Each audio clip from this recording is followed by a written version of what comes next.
அவனாசி திட்டங்கிற போன்ற திட்டங்கள் எல்லாம் ரொம்ப நாளா கிடப்பில் இருந்தது. இந்த மாதிரி திட்டங்கள் எல்லாம் அனைத்து இந்திய அண்ணா திராவிட முன்னேற்ற கழகத்தினாலதான் கொண்டு வர முடிஞ்சது. 50 வருஷமா இந்த திட்டத்தை பத்தி பல பேர் ப்ராஜெக்ட் போட்டாங்க, எதுவுமே நடக்கல. இந்த மாதிரி திட்டத்தை ஒரு விவசாயினால தான் கொண்டு வர முடியும். மேலே எங்க வேணா ஒரு இடத்துல இருந்துட்டு இந்த விவசாயி பத்தி தெரியாம அவங்களால இதை செயல்படுத்த முடியாது. திமுகனால இந்த மாதிரி ஒரு திட்டத்தை செயல்படுத்த முடியாது. மேலும் புரட்சி தலைவி அம்மா அவர்கள் இருந்தபோது பள்ளி மாணவர்களுக்கு குழந்தைகளுக்கு எல்லா வசதியும் செஞ்சு கொடுத்தாங்க. ஒரு சைக்கிள், ஒரு குழந்தைங்க நடந்து போனா சிரமப்படுவாங்கன்னு சொல்லிட்டு சைக்கிள் கொடுத்தாங்க.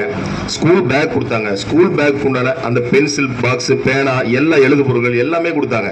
அதுபோக நடந்து போன சில மலைவாழ் மக்களுக்கு செருப்பு வாங்குற கூட வசதி இருக்காது. அவங்களுக்கெல்லாம் ஒரு செப்பல் அவங்களுக்கு அது கூட வாங்கி கொடுத்தாங்க.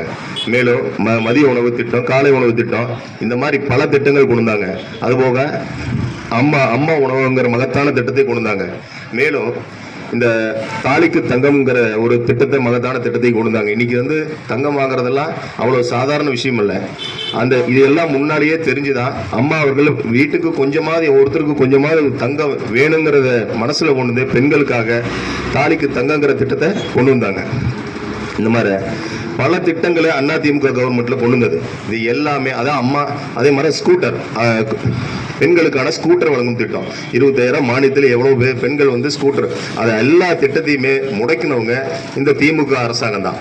அதனால இந்த திமுக அரசாங்கத்தை விரைவில் வீட்டுக்கு அனுப்பிச்சிட்டு நாம அனைத்து இந்திய அண்ணா திராவிட முன்னேற்ற கழக பொதுச் செயலாளர் அண்ணன் எடப்பாடியார் அவர்களை முதலமைச்சரா அரியணையிலே அமர வைக்க வேண்டும் என்று உங்களை அனைத்து இந்திய அண்ணா திராவிட முன்னேற்ற கழகம் சார்பாகவும் இந்த கூட்டணி கட்சிகள் சார்பாகவும் உங்களுக்கு எனது வலியுறுத்தி விடைபெறுகிறேன். நன்றி.